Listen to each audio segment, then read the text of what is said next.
yes, I be dreaming about it. So the game plan is I'm going to win. You know, wake up and I just be thinking about the fight. Yeah. Like I just know that I'm gonna win this fight because I just know the team that I have.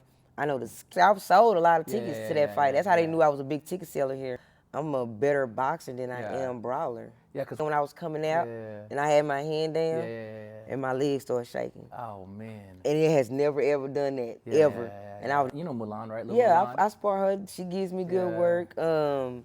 India Rodriguez, she Bree's just too big, huh? yeah, Bree, but we done sparred before. For real? Yeah, I had to tell her, hey, bitch, 60% power, bitch. You were I earned ranked it. for it. Yeah. I earned it, and for them to like postpone the situation for so long, it really was making me mad. Exciting shows. Yeah. We are. Like I'm coming to put my life on the line. You know what I'm saying?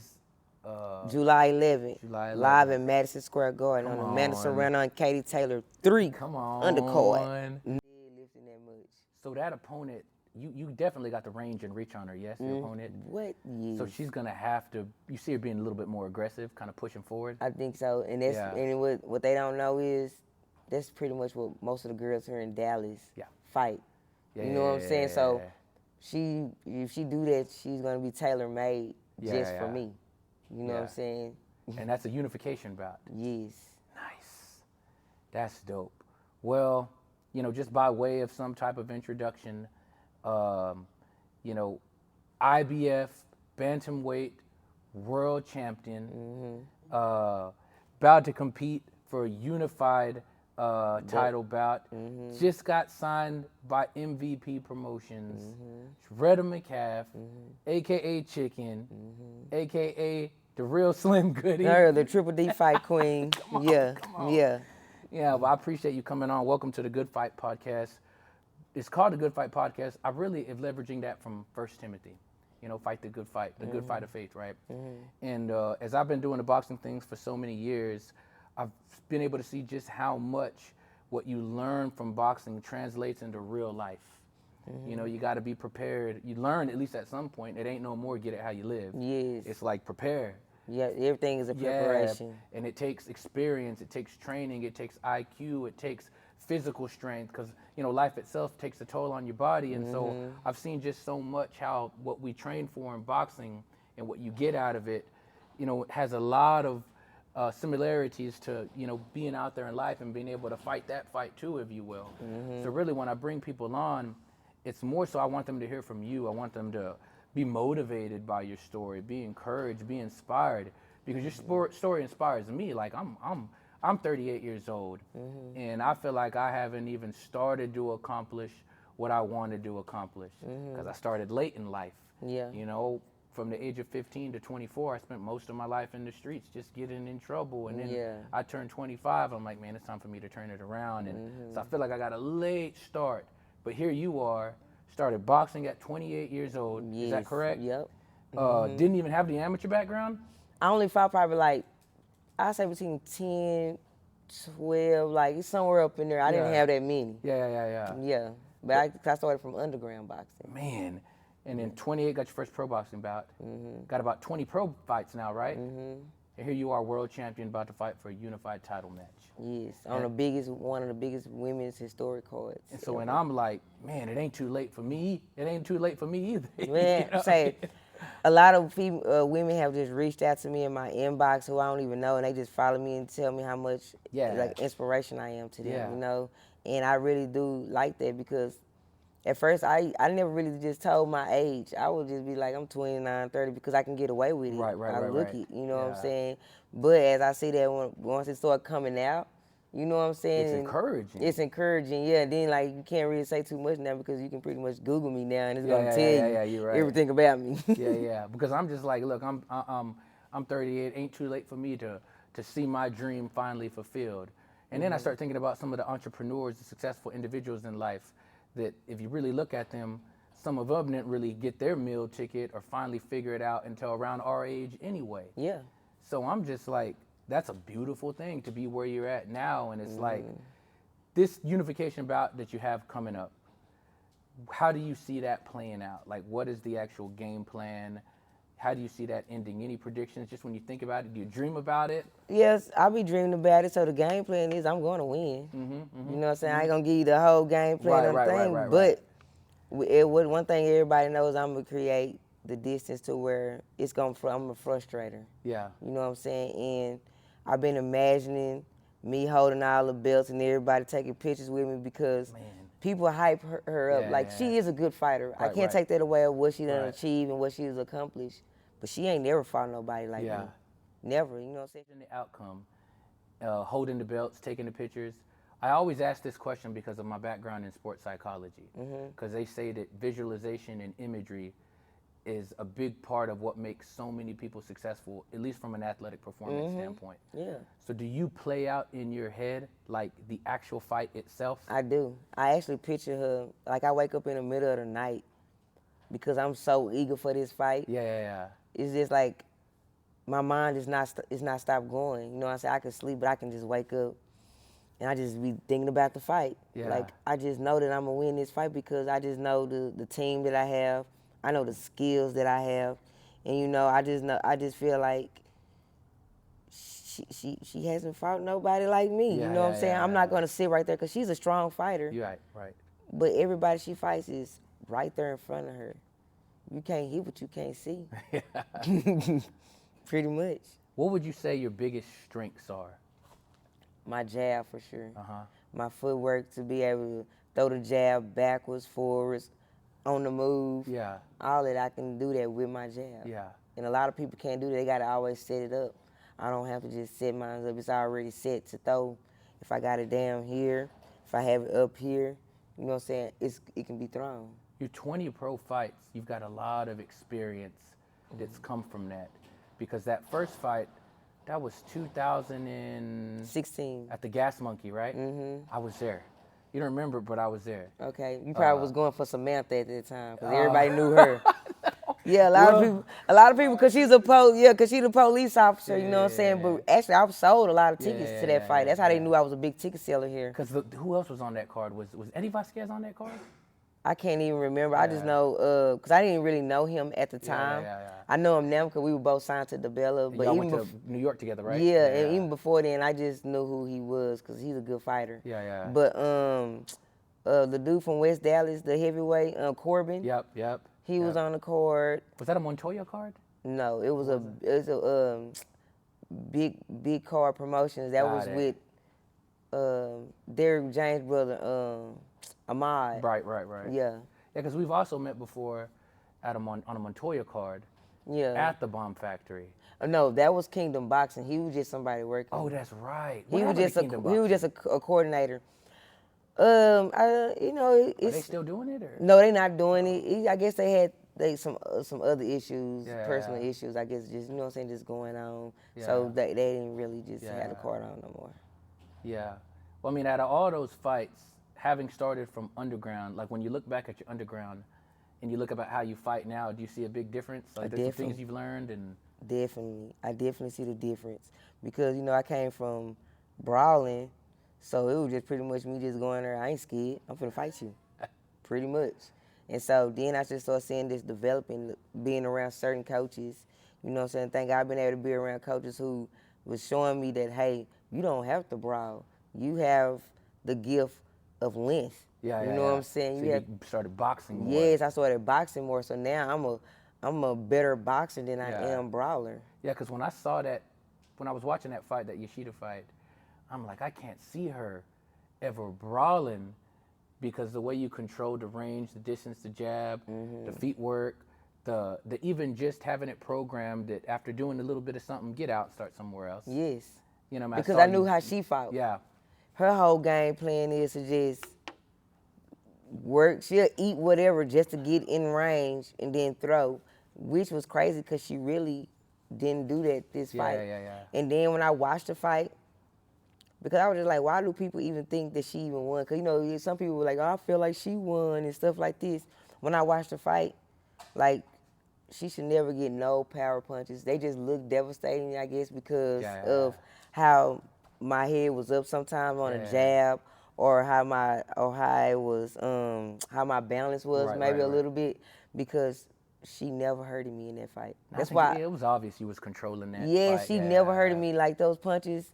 I promise you, I done fought some girls like Leanne Calderon. I fought her, even though I beat her. I ain't never got hit like that in my life. Oh, she had some pop? She hit me with an overhand when I was coming out, and I had my hand down, and my legs started shaking. Oh, man. And it has never, ever done that, ever.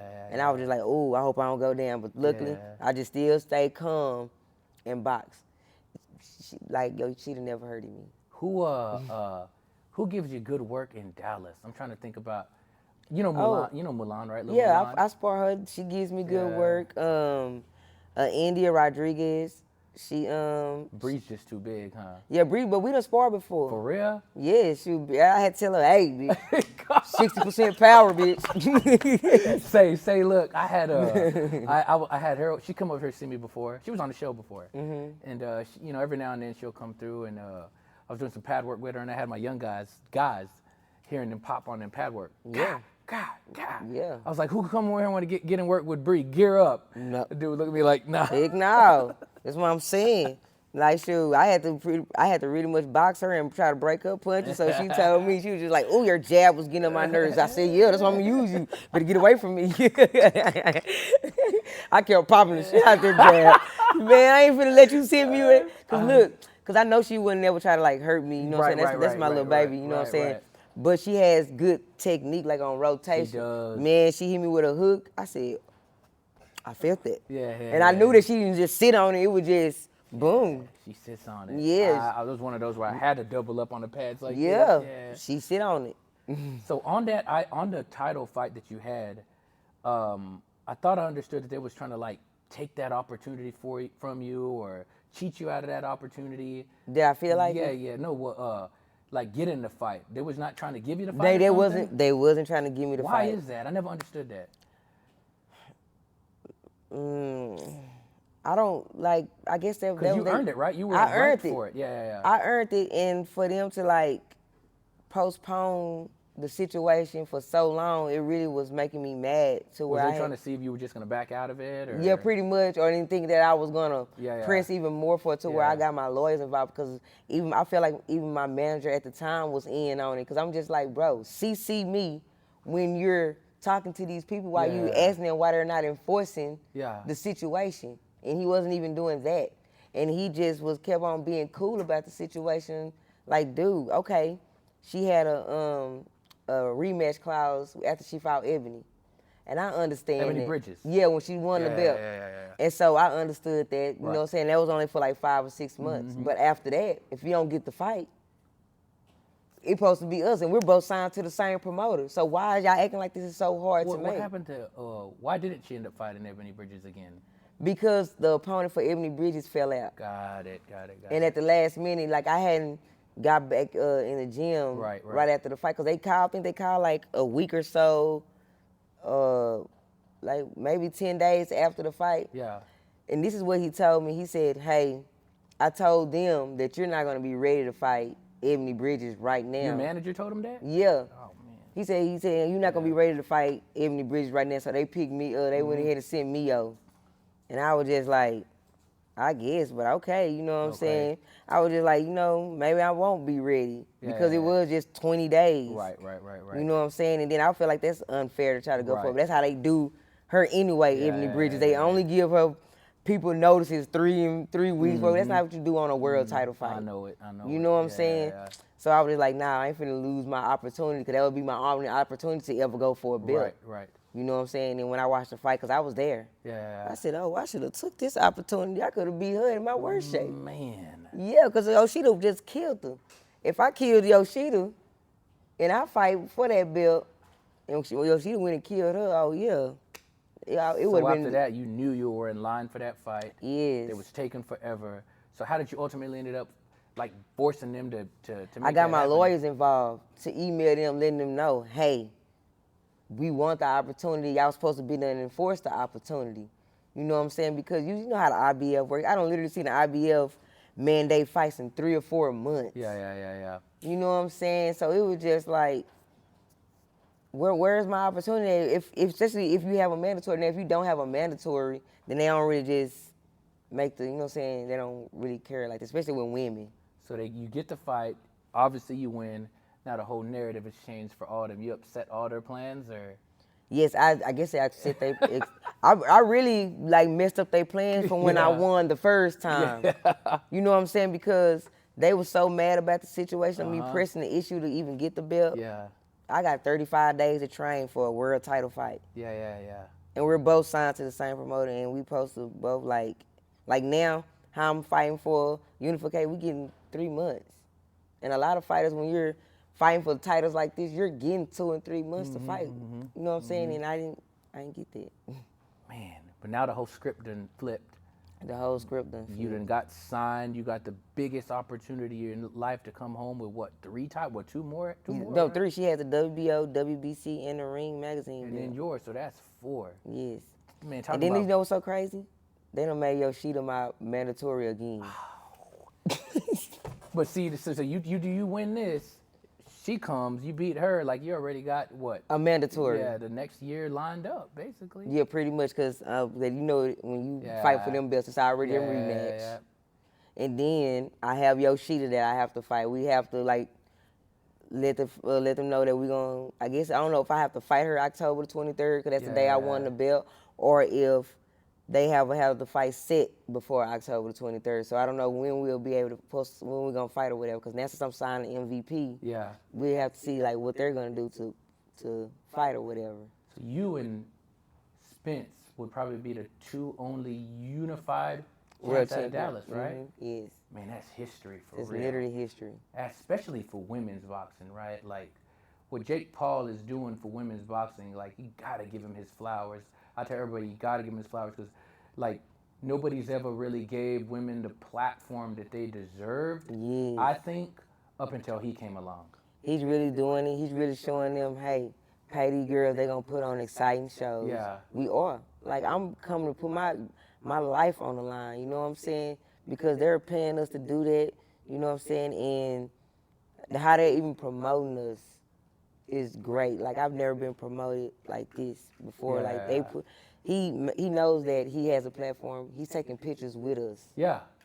So he knows that when you post these pictures and when you promote this type of stuff, people are gonna be like, who is this he with? Yep. And he's the one who gave the first women card where they were the main event, wasn't it? It was Amanda Serano and. No, I think. When they was the main event. The main event. No, you know, I think Clarissa did first. She did. She had as the main event. Yeah, she was the main event, and it was like a small card that she had. It was just smaller. Yeah, but it wasn't nothing like the one. It wasn't at Madison Square Garden. Yeah. You know what I'm saying? Big, it wasn't that big, but it was like, I don't even know. I can't remember where it was at, but she did have a female card, but she did have like 2 or 3 guys on the undercard though too. Have you got to meet Clarissa and chop it up with her and all that too? Yeah, we're friends. That's my girl. For real? Yeah. Man, she's a goat too. Yeah. Just legend. She real cool. Like she a real cool person. I guess people on social media be ticking her off, but if you know her, like personally, I'm like, what does she got left to do or prove? Like she done did everything already in boxing. It's like right now, pretty much it's I love to fight. Yeah. So let's keep making some money because I love to fight. Pretty much. Cause I'm like, man, she done did it all. 2-time Olympian. Yes. 4-time undisputed. Then she's like, shoot, she's 30. She done really did that before the age of 30. She just turned 30 years old, and she's rich. Crazy. Yeah. Whole movie and everything about her and everything. Yes. So let's talk about some of your favorite boxers currently. In terms of the women's boxing, who do you like? Who do you like a lot? Of course, Clarissa Shields. I love Amanda Serano. She's pretty cool. I finally got to meet her. She would always like talk back to me on social media and stuff, but to meet her in person was so super cool. She was talking to me, and I had her laughing because everybody, you know what I'm saying, they draw on me because I'm just funny. I see you putting on a show sometimes. Yeah. And it wasn't even a show. I was just messing with it because she pulled a phone out. I said, bitch, you got a phone? Because you know they always say she never had a phone. So that was so funny. I said, you got a phone? She was just bust out laughing. They say she never had a phone. Yeah, because they said she didn't really do her social media. Like, if you want to talk to her, you got to contact her team. And stuff like that. And I love Katie Taylor. She's badass. Oh, she got her fight coming up with Amanda. Yeah, that's right. I got to meet her for the first time when I was at the Michaela Mayer and Sandy Ryan undercard, and she just thought me being called Chiccn was the funniest thing ever. Yes. And then what about the men's boxing? Who you like? She already know my brother Bud Crawford. Oh yeah. You know, he's really him. You know, and I still like Maurice Hooker and Earl Spence, like the fighters here from Dallas. They were some of my favorite fighters. They got to be world champions, and they really showed me, hey, you can be from Dallas and you can be that. I like Mo. Yes. Mo's down to earth. He's humble. But even at the top of his game, he was still the same person. What about Virgil Ortiz? He's from Grand Prairie, technically. Yeah, but you know what? I like him as a fighter. I don't seen him. But as far as like really just interacting with him, I've never really just interacted with him. Nah. Yeah, like and then you don't see him out in the community like that, so it's just I don't see him. Yeah, I know. I hear that a lot too. Eddie Vasquez though, he got some big fight coming up. Yes, a big. My brother fight. Gonna win. Yeah, that's my boy. That's my boy. A big fight. The dude that he fought beat that Cuban guy twice. I can't remember the name of that Cuban guy. He was an Olympian too, and he beat Eddie's opponent Espinoza twice. So this is gonna be. I feel like Eddie should have been a champion because to me, I feel like he did beat Cordero. Yeah. I don't even know how to say out his there name. in Spain or wherever that was at. Yeah, that was in Monte Carlo. Yeah, Monte Carlo. That's right. Yeah, he won that. Like I saw that. That really made me mad. That's why I was so happy when I seen him on the next fight get beat up. Yeah. He got hit with 3 uppercuts back to back to back. I said, how do you do that? They got a hell of a team over there too, his coach. You know, and he's working with some young amateurs that are getting ready to turn pro as well. That dude's a hell of a coach. Oh, okay, that's good. Yeah. Yeah, Coach Tony Cabell. Okay, 'cause I know he had switched coach because he used to be over there at another gym. Yeah. But he had started early in his career with Tony, and then now he's back with Tony. And now they got some good stuff coming up. Yes, that's good. Your coach, how long have you been with your current coach? Is that who you started your pro boxing career with? Or? No, I started with Warnell Sims. He passed away like 2 years ago. Okay. Cause I started at the Home of Champions, but I've always known Miss Christine them from when I first came into boxing, and it was just so funny that 'cause you know her kids are mixed, so her kids are my cousins. Really? Yeah, because I remember only meeting them though when we were like real little. Yeah. You know what I'm saying? And then when we were talking, I was just like, "That's my uncle." They were talking about their dad. Yeah. I'm like, "That's my uncle." So it was just family. Yeah. Family. And I've been with her like the last, I think, 3 years. And then when were you working with Maurice? Right before that. Got it. So I pretty much was working with him with between like through 2016, my second pro fight. Then I think all the way up till like 18. Oh, so I probably been with Miss Christine them longer than that then. Cause when I left, I ended up going to Coach August them after that. Okay. And then his dad ended up passing away.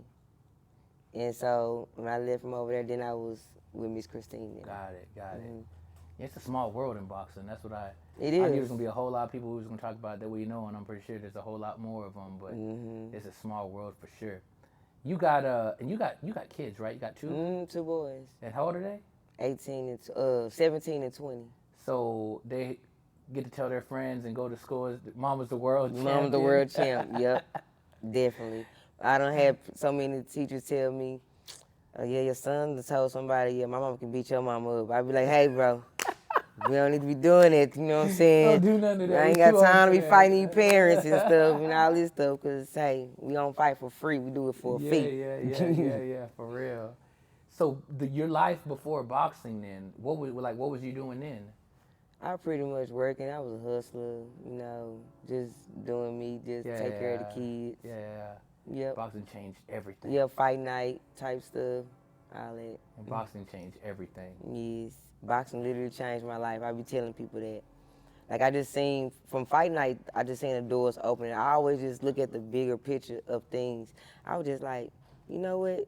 If I'm getting all this attention out doing fight night and having people behind me, and then people just seeing how I'm just... Fight night was the underground? Was it the underground stuff? Yeah. Yeah, the underground. They just start seeing like, just being behind me on that, and I just started training for real. They were like, hey, maybe you need to try it for real, because I'm talking about it won't matter if you big girl, little girl, tall girl, whatever I know girl. it, and that, yeah. I was So you fighting was them getting out. pretty popular in that already. Yes, that's how my following just shot over into boxing. So how did the pro boxing opportunity come about then? Somebody was just like, hey, you want to do? Yeah, hey, you want to go pro? We'll pay you this much. And you know, in the amateurs, they don't pay you nothing. Yeah, And I was already spoiled from fighting night and making some money. So I was just like, well, you know what? I learned on the job. How long were you doing the fight night?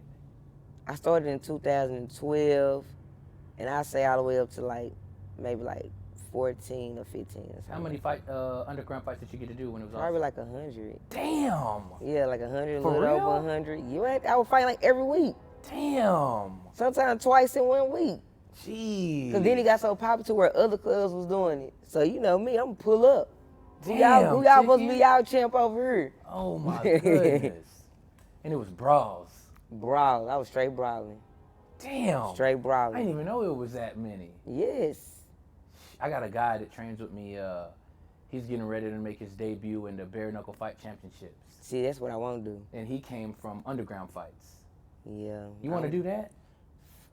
I just told you. That shit is brutal. Brutal. I'm supposed to work the corner. My stomach gonna be like. Cause they literally like, you know Jasmine Johnson, she was Clarkson. Yeah. That passed away. Yeah. She did that one time, and cause she tough. Yeah. I don't see how she be able to do that, and she did it, and she had the biggest gash I ever seen. Well, those fights are guaranteed cuts gonna happen. Yes. I mean, straight bare fist. Unless you just know how to like, I don't know. On them underground ones, was you doing? Were they have gloves? Did you have gloves? We had gloves. Okay. We had mouthpiece. At first we were wearing headgear, but I was just like, man, I don't even want to wear no headgear no more. And it was just fun. That's crazy. Man, and they made a lot of money off of that in Dallas though too, because there's people still doing it, right? Still doing it.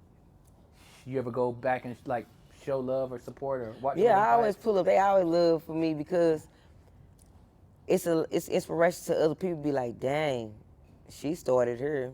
So you never know. Their dream could be to be a world champion. So the guy that I was telling you about, who he's getting ready to make his bare knuckle fight championships debut, and he's our age, right? And so this is going to be inspiring to him because he kind of feels like some people say that he has the odds stacked up against him, because in a way, right, he does, right, being a lot older, but it's his passion. It's what he wants to do, and can't nobody tell him nothing. Okay, then we didn't do it. Yeah. 'Cause that's literally what they saying to me right now, that a lot of the odds are against me with this girl. Yeah. And it really make me mad because you be like, who has she fought? Yeah. You know what I'm saying? I have like girls who was undefeated, girls who was former world champions on my record. You know what I'm saying? For her to have so much recognition, you know what I'm saying? It's so crazy because I have that. So I know he's really going to appreciate seeing this and hearing that, because he's supposed to make his debut June 21st at the Dickies Arena in Fort Worth. Oh, ain't he doing something nice, a nice venue too? Yeah. Yeah, tell him to shoot, do your thing. Fight championship. Say one thing I say, the odds are against me, but I'm going to show you why. You better always bet on me. Yeah. Come on. Nah, for real. Yeah. You better always bet on me. Judah, you got any questions for Chiccn? Any thoughts burning over there? One is cutting weight. Is weight cut a problem for you? I'm with you. I'm fine, baby.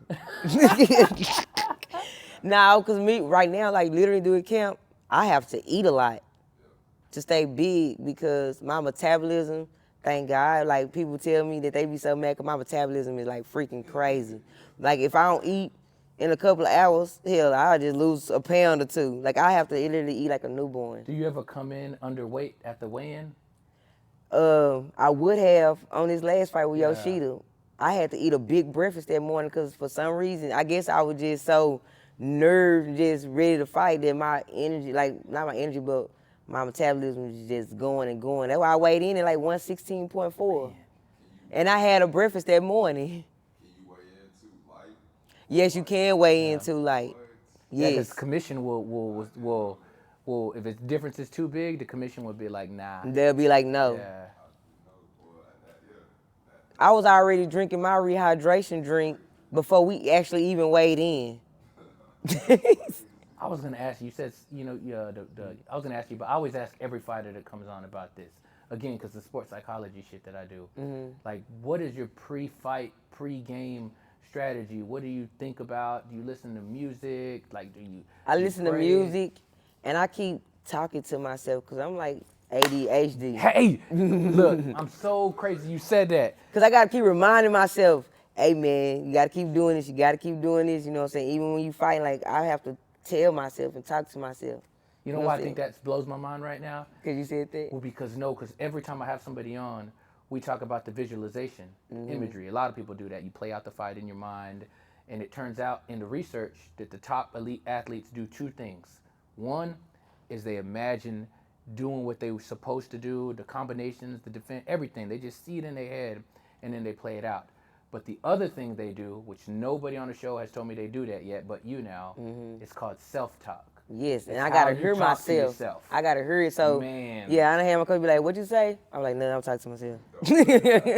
Yeah, like I be having to like hear it. You know what I'm saying? I gotta hear it like in my body. You know what I'm saying? Yeah, nobody's come on that said that one yet, and that's the number. That's one of the two things that people do. It's visualization and it's self-talk. How you talk to yourself is so important, and you got to talk to yourself positively too. You can't be worried about what might not happen. I don't never say if I win. I'll be like when I win, when I do this. Because a friend of mine came up to me before their fight that past Saturday at Bomb Factory. I saw you at the Bomb Factory. One of my friends was fighting that night. I got nothing but love for him. I want to see his career keep on going. And he had came up to me before the fight, and he started asking me about his opponent. Do you think this? Do you think that? I said, say, look, right now you're worried about the wrong thing. I said, let's talk. Let's think about the strengths that you have. You're smart. You're fast.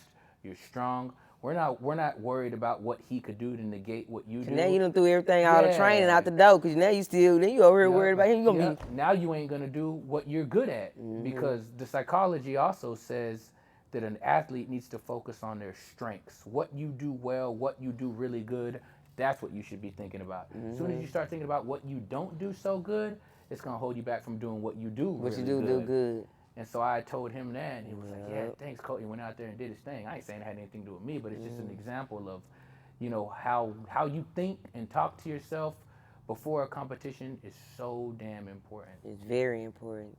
And it's not even about being cockiness. It's just about your own self-esteem, your own, like, standing on business. That's pretty much me. Like, I just, hey, you know what I'm saying? I got this guy, I got this, you know what I'm saying? This is what we came to do. We trained for this. You know what I'm you put in the work. Why shouldn't you be confident? Yes. You know what I mean? If it's based on the work you done put in, you got every reason in the world to be confident. confident. Yes, because the type of sparring I was getting, I was like, man, I was sparring 3 or 4 girls at a time in camp. So every time she got out, I'm still tired. But a new fresh chick just got in, and I was thinking about, this bitch ain't gonna be switching, getting in. It's just gonna be me and her. Bop, you know what I'm saying? And I kept getting conditioned for that. And then we only resting for 30 seconds in a fight. We get the rest for a minute. Then I be thinking about, shoot, it was so hot in Texas, so motherfucking hot. You know what I'm saying? Shoot, we fighting in the air. So you know what I'm saying? I'll just be like, shoot, I'm prepared for this. Yeah, I'm gonna be comfortable. This is fun. Yeah. You know what I'm saying? That's dope. You're going to have a lot of support back home. Everybody's going to be watching it. It's going to be on Netflix, right? With millions of viewers. Damn. That's going to be dope. Yeah, y'all better get y'all sponsorships on. Y'all want to see everybody see you on the winning squad, baby. And remind them of the date. The date is... July 11th. July 11th. Live in Madison Square Garden on Amanda Serano and Katie Taylor 3. Come on. Undercard. What's your favorite song right now? What you going to walk out to? You don't want to give that away yet. I kind of like that song by Ken the Man, the girl from Houston, called Bitch Shit Talker. Come on. Yeah, I'm gonna see if they got I don't know if they'll let you cuss on there when you come out, but yeah.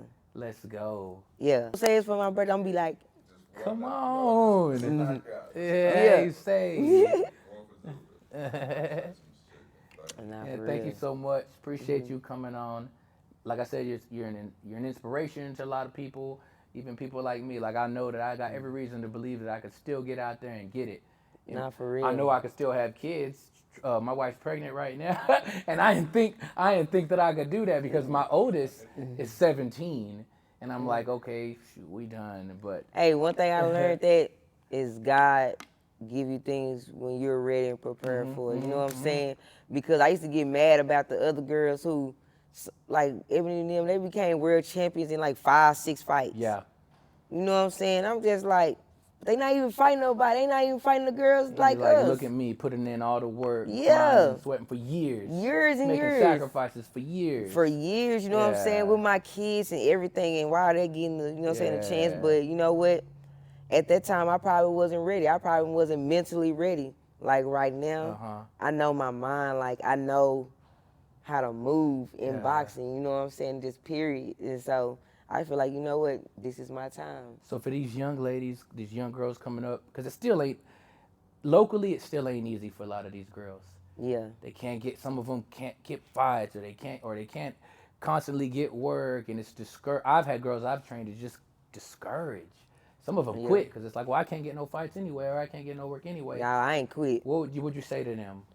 To just keep going, find ways to just brand yourself, you know what I'm saying, and get yourself more out there. Like me, that's why I just kept being popular on social media. And then I just kept being in places where you gonna see me.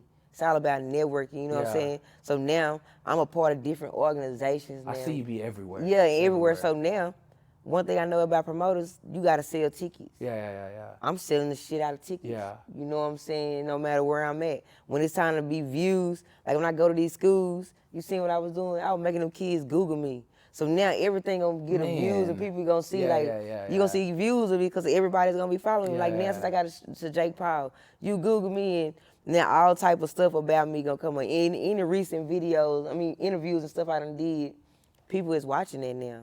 So they need to have the courage to just be willing to do that. Yeah, you got to put the work in because it's when you at a level, it's not all about just training and working. You know what I'm saying? Like yes, that's the hardest part. Right. But it's the business side too, and you got to learn that part. And that's what I've been doing. Like people only gonna mess with you if they feel like you're popular enough. You know what I'm saying? And that's one of the things that you've been doing for a long time too. Like you've always done that. Always, even from fight night. You know what I'm saying? I've done that. I made myself. I was getting booked in other cities. Shit. Before I was pro, I was already getting treated like a celebrity. You know what I'm saying? Well, we gonna fly you out here so you can fight our girls. Okay. When you were still doing the fight night? No, yeah, when I was doing fight night, they were flying me out. For real? That's how I met Mayweather. They flew me. People flew me out to Miami. And that was still doing the fight night? They were doing fight night out there. Man. And Mayweather gave me some money. You know, I made sure all that was captured. And put that on, and that was put on social media. You know what I'm saying? They flew me. I done flew to Detroit. They booked me in Arkansas one time. Like I was getting booked. So it's all about you. You put yourself out there. And that's what I was doing. So it wasn't just the fighting. That was one thing. Yeah. But it was being consistent on being at places, talking to people, posting being everything. Public face. Yes. That's another whole grind part of it. A whole nother grind. That's exactly what I was doing. Well, that's some good game right there. Would. Appreciate you coming on. Appreciate you sharing. Again, we're looking forward to what you're going to continue to do. And, man, bring it back to Dallas. Sure am. Yeah.